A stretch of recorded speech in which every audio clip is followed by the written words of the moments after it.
Welcome to the Jeff Fishing Vlog. Today I'm here with my good friend, Great Dane of the North. And Dane, I've had good luck fishing with Dane when he picks the lake. Now, fishing with Dane when I pick the lake, maybe not so much. But what is it that you like so much about this lake? Well, you just catch a lot of fish, and not necessarily big ones, but there's good numbers in this lake. So good numbers, which we've caught. We've caught some, which you'll see here shortly. We've seen some bluegill, but it switched to throwing jigs, but didn't get any bites. I think we're going to throw some more jigs. So, yeah. The water is very clear. Now you have actually caught some decent fish out here. Yeah, I actually have a 5-pounder on my wall that came out of this one. Nice. And to get here, just so you know, it's a mile hike to get here through the woods. Yeah. So he gets his exercise with me. No stairs, just a few hills, but still. Hey, I'm released to go back to work. That knee's working. I might as well get out here and go for a hike and catch some fish. Yeah. So we're gonna catch a few fish. Maybe talk a little bit about the Fish of the Year program. I don't know if you've seen the new DNR book. Like we had to get our fishing licenses on April 1st. Yeah. The old Indiana licenses run out on the last day of March every year. Mm-hmm. And in that book, they have the list of all of the 2020 Fish of the Year winners. Now, my big claim to fame, and it's kind of a joke, but I'm really proud of it anyway, was my 2007, I believe it was 2007 Fish of the Year. I don't even remember what year it was. How awful is that? Maybe it was 2005. Anyway, my white bass Fish of the Year. But this year when I was looking at that list, I'd seen a guy from Spencer County had got a Fish of the Year award for a warmouth. And I believe that was caught out of Christine Lake. Huh, okay. Now, our goal is, and I would just be thrilled if any of my viewers would go ahead and catch a Fish of the Year this year. This is really one of my overall goals for the Jeff Fishing Vlog is to keep pushing that program because I enjoyed it. Yeah. And it gives you kind of a goal other than just going out and catching a 5-pounder or filling your bucket. Yeah. Or filling your bucket or whatever, kind of gives you a little goal. Well, last year, the Fish of the Year for bluegill and red ear were both 11.5 inches. Maybe they were 10.5 inches. At the end of the video, I'm going to post the list, or I'll type out the list on some of the more common fish that would be available to catch. The bass, I think, was like 27 inches. Everything goes on, for the Fish of the Year, everything goes on inches and not weight. Okay. And what I did, and what they asked for, and what I did was I just took a picture of the fish with the tape measure, and I don't think you necessarily have to do that. When the last time I'd entered, what they wanted was a picture of the fish, the measurement, what the fish was, of course, and to have a witness signature on the form. Now with that, so we're going to go after a Fish of the Year, and let's do it. So the original sound quality of this video was pretty bad, so I'm going to go ahead and narrate through this and talk about some of the subjects that we had talked about. Dane's not able to join me today, so you just got me. So I was, right off the bat, I was wrong on how big the largemouth was. In the book, it said that it was 25.9 inches, and it was caught out of the Patoka River. Now, that's, the Patoka River's not too far from here, and I know we have some nice bass in Indiana. I've seen it. I've known some of my cohorts to catch them, and I'm just telling everybody, if you catch something that you think is nice, you measure that fish and take you a picture of it, and it costs, I believe it costs absolutely nothing to enter these contests. And you get a little, when I done it, I got a little piece of paper, recognizing that I won the Fish of the Year, and I got a patch that for a little while I put on my tackle bag, but I don't carry a tackle bag like I used to. So, yeah. All right, so now it's time to pick the Fish of the Month for March? Yep. March, not April, March. Yep. First video in April gets us in March. We have Miss Hazel here. Did you help me pick it, or did your mommy pick it? Can you say you helped pick it? Did you help pick the Fish of the Month winner? Yes? Yes, look at that. You're the winner, aren't you? Every time. Huh? And who's our winner this month? Kingston. Kingston caught a nice little bass out fishing with his grandpa, the way I understand it. So I just want to say congratulations to Kingston. Hi, Dan, and I hope you guys enjoy. You say bye? Bye. Say bye. Say bye? No byes? When I was looking over the Fish of the Year list, I did not see a fish listed for flathead catfish or for blue catfish. So that's telling me that I don't think anybody had sent a picture in or had sent their application in. I'm sure people caught flathead in Indiana and blue cat. There's no way they've just disappeared. So one of the things that I'm going to do this year is I believe I'm going to send in for every species of fish that I catch. Let me stumble over my words. I'm going to send in an entry for every single fish that I catch. That way, in case there is just to win on a technicality, win's a win. Win is never guaranteed. So if I send something in and I catch one for a flathead, for a blue, for something that somebody didn't send anything in for, I'm going to take it and, be pretty happy with it. One of the next things that I noticed on the list that I thought was pretty cool was there was a tie for black crappie, and those are 18-inch black crappies. I mean, that is a nice crappie. I'm no big expert crappie fisherman. If they're biting, a lot of times I'll switch whatever I'm doing to start fishing for crappie, and I've been known to, not plan on fishing for a couple days, but we would catch the crappie spawn and the crappie biting, and we just pretty much drop whatever we're doing and just go catch us a couple messes of crappie or whatever. Pretty good time. She's a pretty good partner for all that. And then, like I'd mentioned in the beginning of the video, the 10.5-inch bluegill, I just don't feel like that's an unattainable bluegill. I feel like, that's a nice fish, and I mean no insults to the people that caught it, but I just feel like there's 12-inch bluegill out there that could be caught if a person, put a little effort into bluegill fishing. If they went to, I know I have a couple of spots where we go when we catch 10-inch bluegill.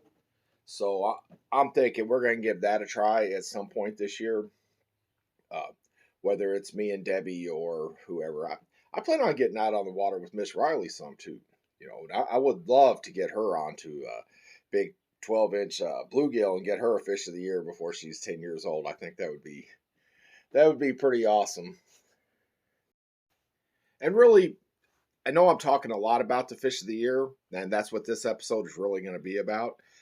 But one of the main things I love about this program is you don't have to kill the fish to have it recognized. You could catch it, you get your picture, you get your picture of that fish, you measure it, and you get that thing back in the water, and it lives to fight another day.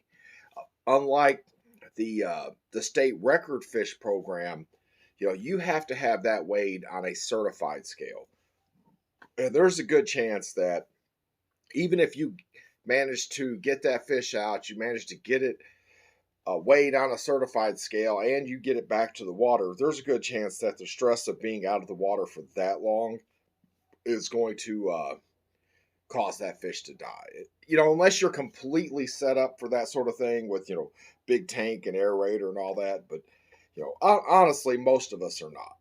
Very, very few people are out there doing that.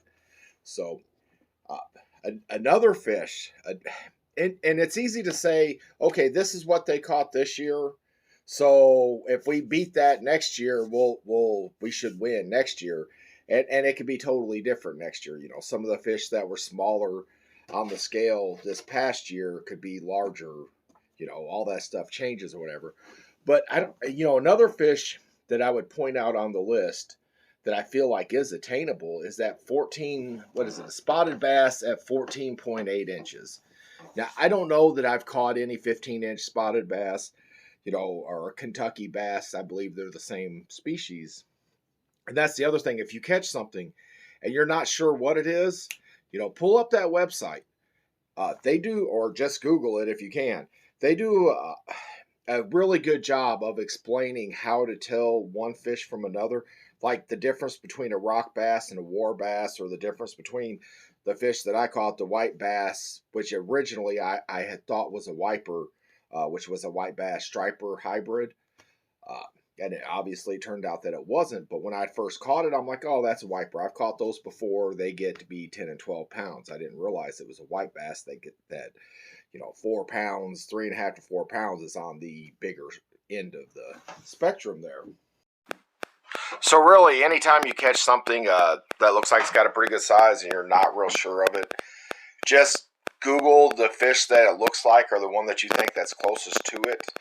And oftentimes it'll bring up similar fish, and then you can either, a lot of times it's count the spines on the back or it's count the spines on the dorsal fin, that sort of thing will tell one fish from another.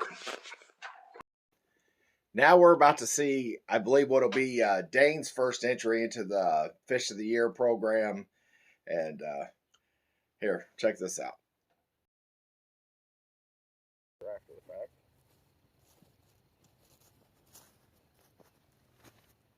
Bluegill numero uno.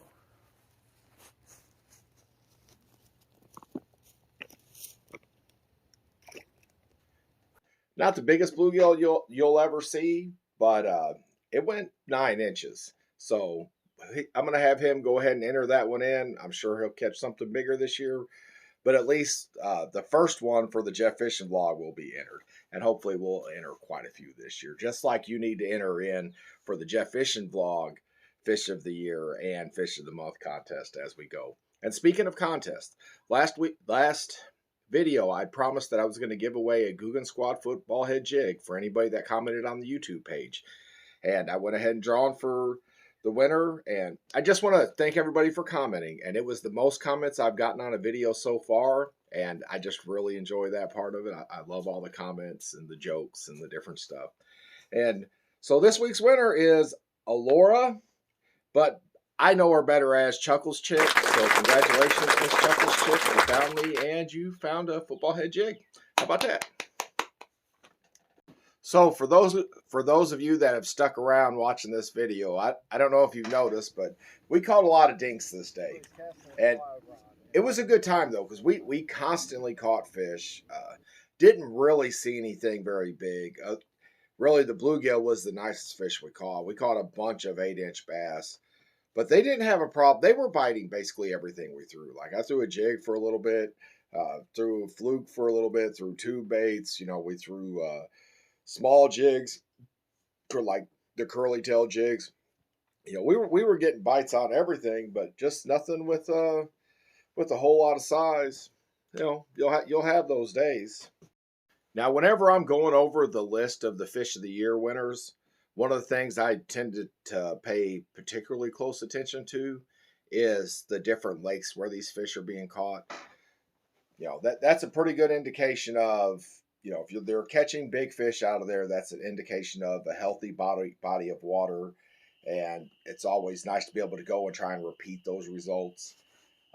I fish, the warmouth was caught out of Christeny Lake. I fish Christeny Lake a lot. I do not fish Christeny Lake for warmouth, but you never know. We might go and just make a trip. I know we've caught rock bass out of there, and it's entirely possible that we've mistaken the rock bass for being a warmouth. They're very similar in looks, and I believe the difference is fairly subtle. Now we're coming to the end of our fishing day here. I was getting a little tired after all the walking, which is more walking than I'd done in quite a bit of time. But man, that lake was really beautiful, and I appreciate Mr. Great Dane there for the different lakes that he's taken me to. A couple days after we had filmed this, we went to another set of private lakes, and I think the rain had kind of threw him off, but we had a couple of really nice bites, And after catching all them dinks, it was nice to see bass with a little size on them instead of, a bunch of 8 or 10-inch bass here. And yeah, get out and enjoy, get out. The weather's getting better now. Everything's out there, everything's starting in the spawn periods. A lot of stuff's moved up shallow. The weather's cooperating. The bugs aren't real bad yet. If you enjoy fishing just a little bit, right now is the time to go. I plan on at the first of next month starting to take getting out on the water with my Aunt Gail, getting out on the water with Kim, who I promised to teach how to use them flukes last year. And I just figured the 1st of May, the first part of May, right into June, that's the good time to take people who are not necessarily like what I would call my hardcore fishermen. People that don't really care about the weather and they're going to just get out and do what they do, and they have confidence in their fishing and all that. I have plenty of confidence in my fishing, but sometimes the results don't tell the story. Now I'm hoping on the next video the wind will cooperate a little more. The sound quality will cooperate. But I've had pretty good luck. I'm not sure what's happened, to where I'm not able to record sound on the water without the wind causing such a problem. And I'll be back out on the lake soon. We'll have another video posted up here in a couple weeks. Remember to send those pictures in for the fish of the year for April. I'm sure on the next video I post, we'll probably have another little giveaway. We'll announce it then. And then the video after that, of course, we'll announce the winner for April. I'm going to get out here and catch some fish for sure. Catch us some fish. That's a shout out to my little brother, Jesse. This is how we used to talk. Like a bunch of hill jacks there. So send in the pictures. Get out and catch you some fish. Enjoy yourself. Throw something a little different than you normally would. That's most of the people that I know that have caught their personal best, they're usually doing it not when they're doing the exact same thing that they always do. Usually they do something a little different, and bang, right there's your results. It works. It's worked for me on almost every single one of my personal best, except for on catfish, where I was fishing with whole live bluegill, which is my preferred way to go after big catfish, is fishing with whole live bluegill. Giving you a little secret away right there. So thank you for watching, and remember to hit the like, subscribe. Always leave me comments whether I'm giving something away or not. And as always, and you'd heard it in the video if I had the sound quality for it, but the best time to fish is whenever you can go.